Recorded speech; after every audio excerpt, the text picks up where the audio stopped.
Deme, D, man. Hip hop was good, man. This is the DagogetaTv. I'm your guy, Deme D, Mr. Everywhere, You Never There. And this is another episode of On Deck with Deme, where we highlight, the talent in the game that's either doing their thing. I got to big up the city and people on the rise from the city. So I'm here with the lovely and talented K Goddess. Yes. We in the building, let them know. Brownsville, I'm from Brownsville, where them hounds kill. My block, where them bounce spills, throw them downhill. I remember back in the days when bitches were hating, calling me names, yeah. Made a bitch pick up her face, a little too late, I'm digging your grave, yeah. Said I'm pushing to the metal, don't need a man cause I know I never settle. I hear a lot of bitches always talking about me cause they know that they not on my level. Do what you gotta do. Pop a bitch that I'm popping her cock too. Shot that bitch in the leg, but now she ain't dead, she just gonna be hopping like kangaroos. Thank you for having me, it's your girl K Mother Effing Goddess, we outside. No doubt. So she just let me know she just pulled up, so it's like, we gotta make this legit right here. So off top though, man, let them know where you from, man. I know you hold it down regularly. I could curse. You can do whatever you want here. It's your girl K Motherfucking Goddess. I'm a Brooklyn bitch anyhow. Brownsville, New York, we in a motherfucking building. I just touched down. I literally just got off the plane from Atlanta. So we out here, we moving, we grinding, we hustling. And we don't never motherfucking sleep. We gotta get this career off the ground. Bow. The DagogetaTv, man. This is how we do it, man. Brownsville. Listen, so we're gonna let them know about all of that shit right now. So how you moving and shaking, the music, the performances, the collabs, features, all of that. But I want to start, like you said, you're from Brownsville, you're from the city, man. I love how you hold it down for the city. I know people get cute in the game once they get in the game. Yeah. I don't know if they just want to blend in with all the music, but they don't rep the city like how niggas used to rep the city. Yeah. So off top though, you're from BK, and I seen some of your interviews, and I want to touch on, you started in with sports as far as coming in the game. So I want to say, that was something serious you were in, or was it something you did? Well, I started off in the streets, really. Okay. Because before basketball, like, I already had, like, a fan base. Like, everybody knew me as my first and last name. Like, that, I was super mixy. I was super crazy, moving around. And, like, basketball was, I felt like that was my first piece, my first taste of the you could have a future cake, if that makes sense. Okay, no, I know what you know what I'm saying? Because I never really had nothing to live for. Before I went to college for basketball, I started playing basketball to leave out of the streets, and it motivated me because so many of my family members and people that was near me that I lost was playing ball. Like my best friend, she sentenced to 25 years to life. Wow. She was playing ball. Like my godbrother, he got killed. He was playing ball. So many people around me that was playing ball got killed, to where it was like I really would let them live through me. And basketball for me became a passion. It became something I really thought it was gonna be my future, but little did I know it was just the start of opening my doors to other things and for a future at better hand. Okay, so you were passionate about it. That's good to hear. So you're able to, because some people, like you said, they never get a chance to get passionate about something. So that already, like you said, it gave you a taste. Yeah. So did you find the similarities in transitioning to music as far as the dedication it took to be in basketball? I mean, of course, like everything. Like I feel like the reason why I don't really get stage fright is because of basketball. Good like point. we in especially college basketball, you deal with big crowds. Okay, so you played college though. Yeah, I played college ball. Okay, we're not gonna skip over that. Okay. Yeah, because in high school I was crazy. I was real crazy in high school. So my crazy nice, you saying? No, like crazy. Like wilding. Yeah, I was wilding in high school. I went to 4 high schools in 4 years. Okay, you was wilding. I was wilding. So basketball became a passion for me once, like an indictment had happened on gang. It was just a lot that was going on. Yeah. And I started playing ball, and that motivated me to get my grades up. And I started getting my grades because I never was a dumb girl, but I just something didn't to focus do it. on. Right. So basketball helped me, because I had the passion of, damn, I want to start on a team. Damn, I want to play. Oh, I'm not eligible to play. How many credits I need to play? All right, let me get these credits up. You know what I'm saying? And it just kept me going and kept me going. So that's really how it started. Okay. So you said it helped you with stage fright. I know that's a good point. It helped me with stage fright. It helped me with multiple things. Get you used to crowds and all of that shit. And the music, and the music career, it helps me with it helps you with, because after the games you got to deal with like the spectators, you got to do interviews. Criticism. So that helped me with my interviews. You know what I'm saying? you know, it helped me pay attention with my prevent fuel. You need to pay attention to prevent fuel, your handle, you know, it played a part in everything. And then mathematics, you know, so sports play hand in hand with daily life experience in general. Okay. So it definitely helped. That's good to hear. So when you decided to transition, was it like, did you, how can I phrase it? Did you anticipate what it would take, or was it like, man, I'm about to get into this rap shit?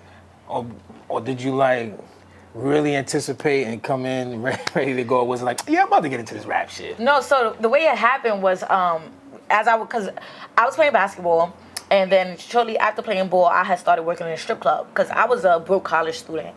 So Can relate to that. Yeah, so one summer I had came home, and one of my scammer friends, he was like, yo, sis, I'm gonna pay for you to go to school for your bartending license. So I'm like, yo, I see these bartenders making a bag. Like, I could work in a strip club, I can make a bag. I'm a pretty girl, I know how to finesse niggas. Like, you know what I'm saying? So he had paid for me to go to bartending school. I had got my bartending license. And then shortly after that, Lust had hired me. When Lust had hired me, I started working there. And my motivation, anything I do, I always do it 100%. Like, I don't have as nothing that I do. Anything I put my mind to, I do it 100%. So when I started working in a strip club, I used to make money on the side by like having male artists come to the club and had the DJ spin their songs. Like, that's how I would make my bread. Like, you know, make sure you come with the bag, make sure you buy a bottle. I'm gonna have the DJ spinning your songs. You know what I'm saying? So I was really finessing it, but little did I know that helped me build relationship with DJs. So that's why, like, I'm so cool with DJ Drewski, Self, and so many other DJs. See some of the cities. Yeah, because they all work in a strip club. Yeah, like, you know what I'm saying? And I was working in a strip club 24 hours, like, all day, all night, day parties, the artists too, everything. though, so like, and I was meeting artists. But I always knew artists my whole life. You know, I'm from Brooklyn. I've always been around Brooklyn. I wasn't one of those Brooklyn girls that just stay in Brownsville. I used to travel. I used to do a lot. Like, you know what I'm saying? So the whole Brooklyn always knew of me. You know, to the point to where now, like, so many people be going up to my management saying my first name, like, and my manager's like, oh, I thought you know him. No, I just was mixy. Like, I don't know. That's what's up, you know what I'm saying? But once I started, you know, networking, meeting DJs and things like that, that definitely played a hand. And I was in a club for so long that I was only in it for like 4 years. But I felt like it was long because I started bartending at 16 or 17. And then I left out at 21. So when I was in a club or whatever, I would network and things like that. And I feel like I was in a club for too long. So I have reached out to a few people and was telling them, like, yo, I want to do something, but I didn't know what I wanted to do. It wasn't until Tony Yayo really told me, like, yo, Kay, you got the look. You know how to rap. You need to take rapping serious and let me manage you.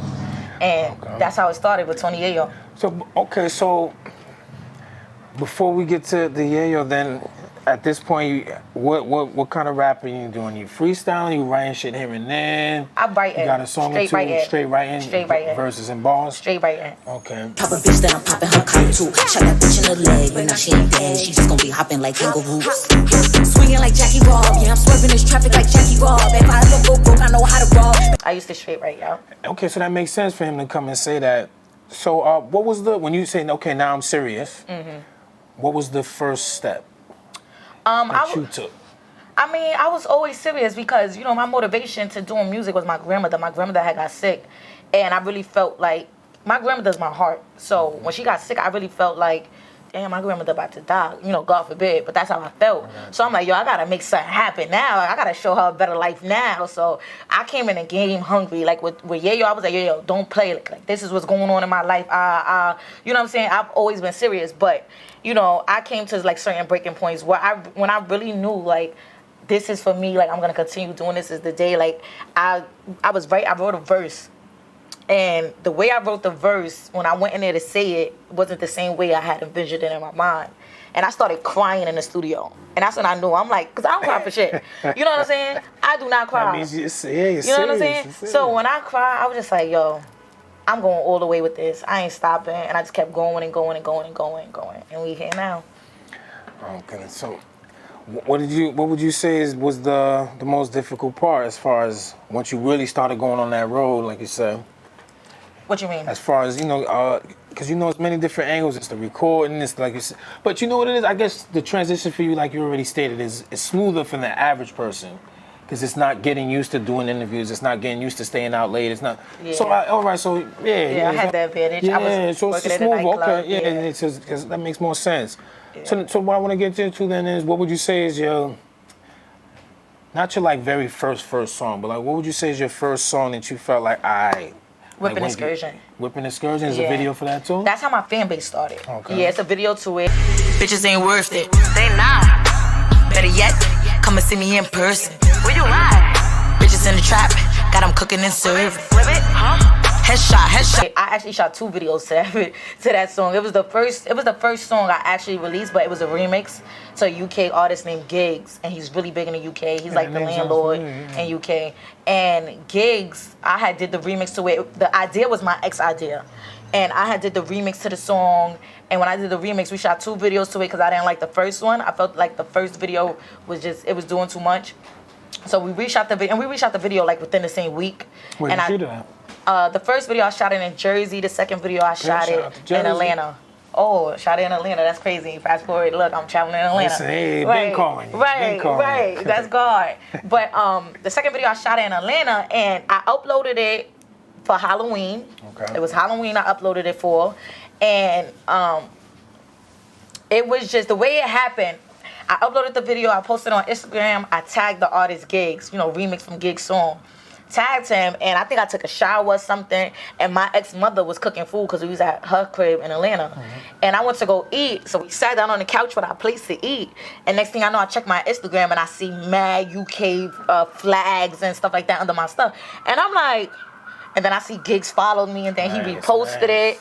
I was like, wow, right there, my fan base started in the UK, and it was up and it stuck, like. Yo, shout out to the UK. Shout out to the UK. They love rap. And I want to get to that, but I don't want to just jump into it because you rap. So that's why we have you on Deck Wit Deme, the DagogetaTv, where hip hop lives. So I was looking for some of your projects. What would you say? No, I don't even want to get to that. I want to get back to you rapping, Okay. The flow. How long did it take you to get to the point where, my shit is, because your shit is sharp. Your flow is legit. You got more than one. Yeah. How long did it take you got a lot. Yeah. And they all sound very mastered, or at least polished. I'm sure you feel like, whatever you can always, yeah, but they sound very polished. How long did it take you to get to that point from once you, really started? It never really took much, because before I even rap, I fell in love with shit. I fell in love with music. No, but because before I ever rapped, I fell in love with music itself. Okay. So like flows and things like that. Plus, when you grow up in the hood, y'all rapping consistently. Like I was always around Wave Gang. That's now what they say woo. It originated as Wave Gang, and they was always rappers. Like before the media and the news try to paint Wave Gang as a gang. They was always rappers, they was dancers, we was all talented, like, you know what I'm saying? Regardless of the fact, we grew up in a hood and things like that, but we was all talented. So flows always just came, like, it was natural. Like, still to this day, like, whenever I'm in the studio, like, it's natural. I don't know, it's just something that just come to your mind and it just go. It is natural, because everybody don't got it. Yeah. Everybody don't got it, and I really enjoy that about your music. I'm gonna start diving in more, but I really enjoy that part. So, is your first well, I don't know, not your first project, but I know one of your projects is East Coast Bitch. Yes. So, did I skip over a lot, or? You skipped over a few, but that's fine because that's the newest one. That's the newest one? Yeah. Okay, yeah, because I was looking to see, I seen you had a few of them, but I seen it was a mixture. Some of them were a mixture of some of the songs you had together, like with your vids, so. But, all right, so we'll do East Coast Bitch. What was the process on that as far as the sound you wanted to go with when you were dropping that one? For East Coast Bitch, because every one of my projects, I'm gonna just name my projects real quick. Yeah, do run it When down I for first me. started rapping, 3 months into rapping, I released a project called Diary of a Goddess, and that was Diary of a Goddess. I could say was really like the template of what I wanted to do for East Coast Bitch, because I felt like when I dropped Diary of the Goddess, I was working with so many producers at the time. The sounds was just so different. Like it was different. Like of course it was drill, but it was different. You got a lot of different You know what I'm saying? sounds. It was very versatile. So I felt like being at once I dropped my first project, The Diary of the Goddess, when I dropped that, I felt like people was trying to play with me.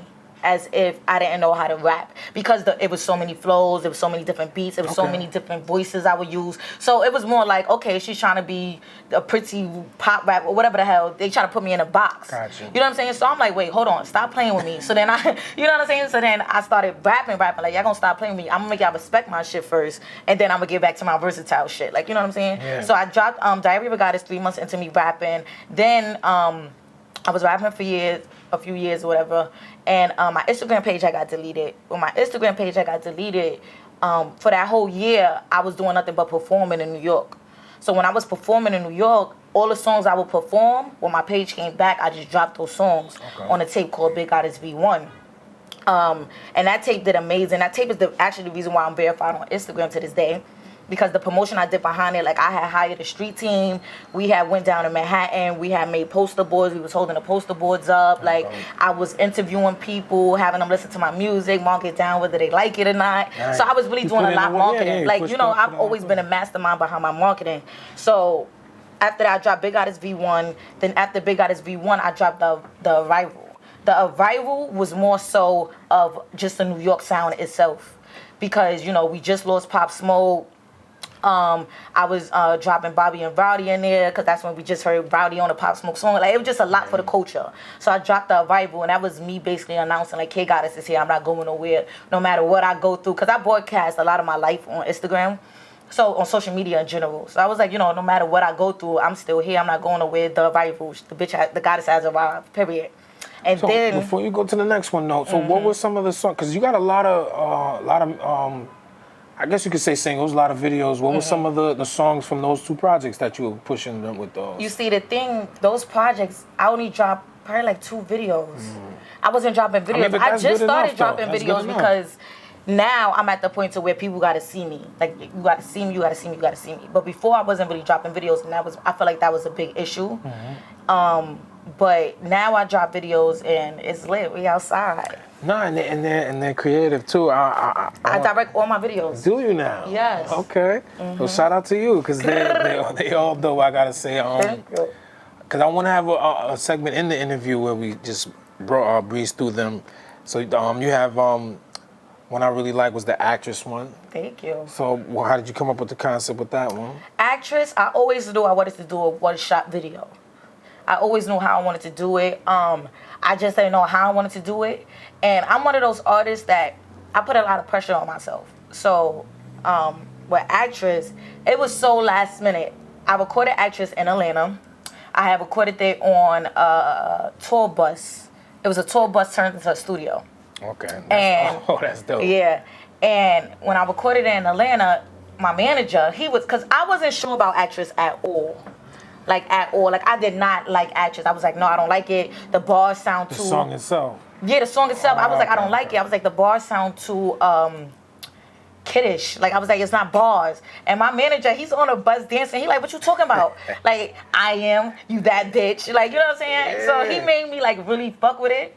But I wasn't really digging Actress. We shot the video for Actress. I still wasn't liking it. But I was like, you know what? I'm dropping it. It's whatever. And I dropped it. But the video shoot, we had fun. We had a lot of fun at the video shoot.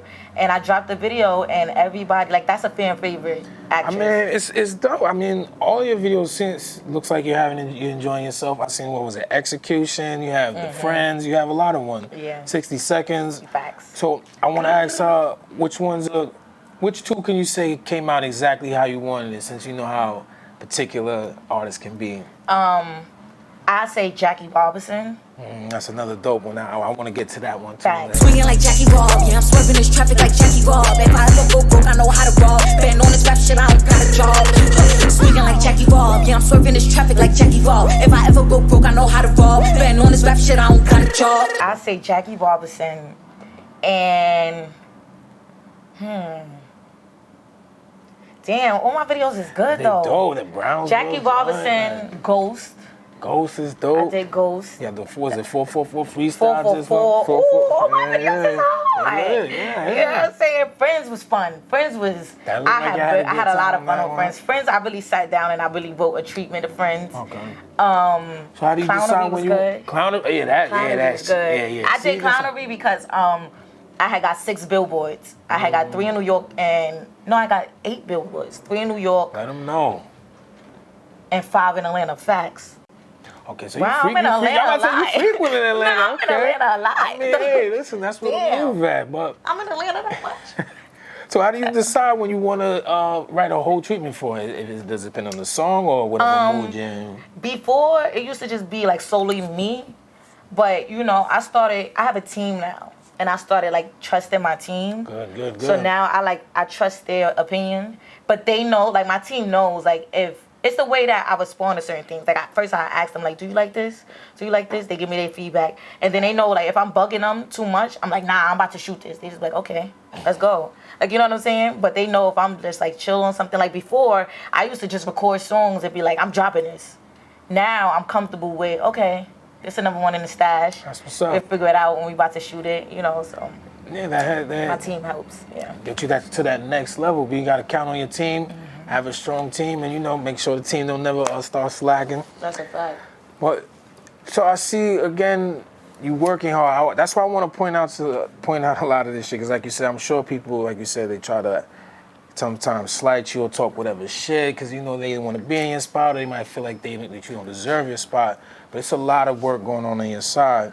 So I see you collabing too with a lot of people. Yes. How do you decide on who you want to collab with, man? Because I see you got at least 3, 4, 5, 6. Yeah. Making it hot, don't say I ain't warned ya. That bitch is a goner, I'm moving this work like I stay on the corner. 9 years old, I was keeping shit hot like I move with a sauna. Lying cold with my hand on the Bible, I'm sorry, your honor. To get dangerous, MJ with them dance moves. MJ when I shoot, fist put in that dental work. Pulling up, pulling tools. I might bring the dogs out. You might as well call out. When I see that bitch that was busy talking shit, I'ma beat her till she fall out. Unless it's artists that I like genuinely just want to work with, I leave that up to my management when it comes to like features and stuff like that, because like I said, I was never comfortable with doing features. Really? Because so many people tried to shit on me to where I was like, nah, these songs is my songs. I could go J. Cole with it. You know what I'm saying? I don't need nobody. I go crazy gold. You know what I'm saying? I feel you. So my management now really be on it with the features and things like that, and we figure it out. We handle the business side or whatever. But unless it's somebody I really fuck with, and I'm like, yo, let's work. And I hit up a lot of people and say that. You know what I'm saying? I be over it. You know what I'm saying? Because people weird.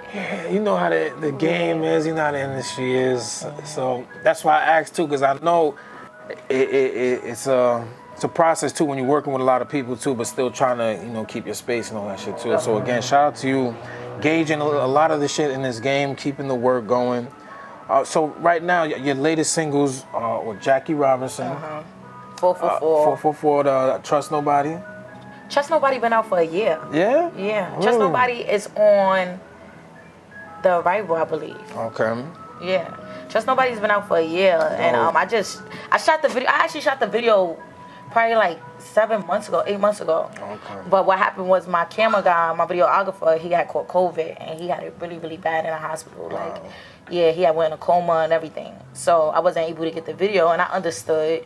You know what I'm saying? So I just felt like I was like, it's on God's time, and like, And, I mean, but you see, it still works, because I'm peeping in, and so I'm sure no one else is gonna, know about the backstory. But that's the reason why I'm shooting videos now to like certain EPs, especially East Coast Bitch, because I feel like there's so many fire songs on that. I'm like, yo. What you want to shoot off there?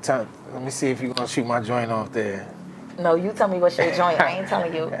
Ping Pong is my shit. Ooh, okay. Glock 40. Okay. I forgot Glock 40. The whole project is dope, but I forgot the other one I was really banging too. But which one you got in mind? Ping Pong, of course. Glock 40, definitely. I was just telling my manager, I'm like, yo, Glock 40, we gotta be robbing it. It's like, yeah. You know what I'm saying? I mean, I love to see it. Be the city in this bitch. Brooklyn, you already know. New York, you holding it down. So right now, you working on the EP, or you just trying to drop more shit that you like you said? I'm just letting it play out right now. Okay, like I'm just go with the flow, whatever the way I feel.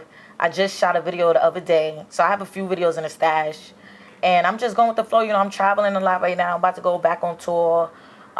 Cities to hit, people that need to know about K Goddess. So I'm traveling. I'm going around. Nice. I'm building my fan base every day. I'm going up.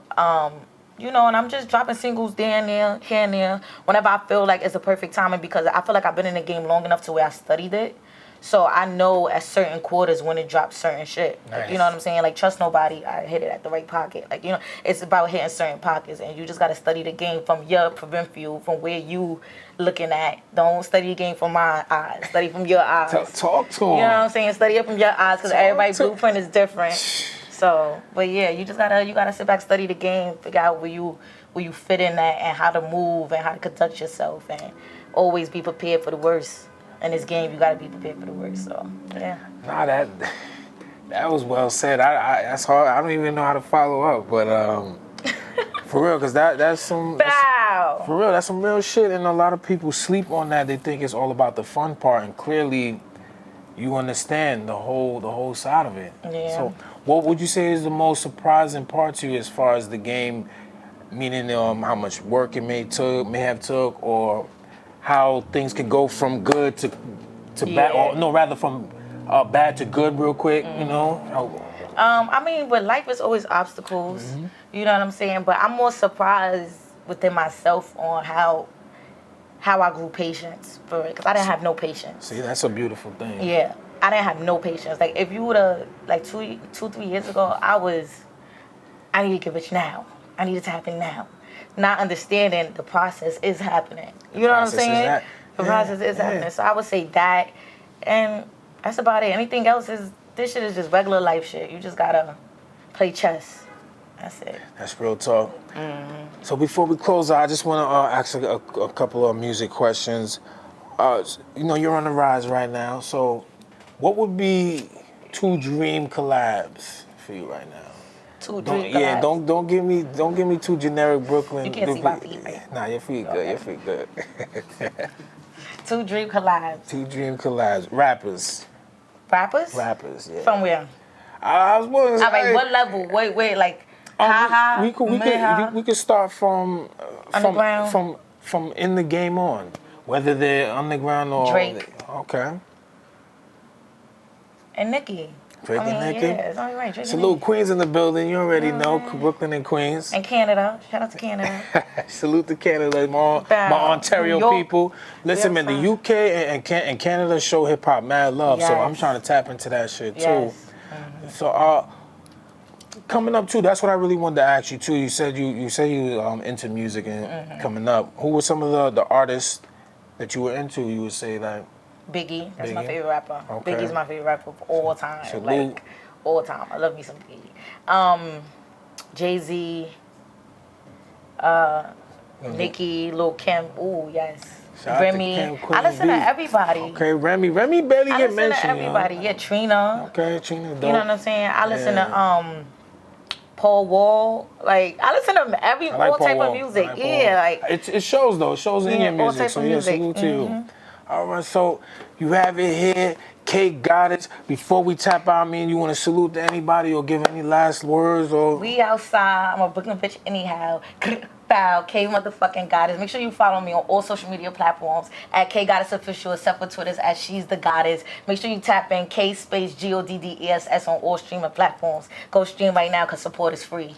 You heard it here. The DagogetaTv, Demi D, Hip Hop. We out.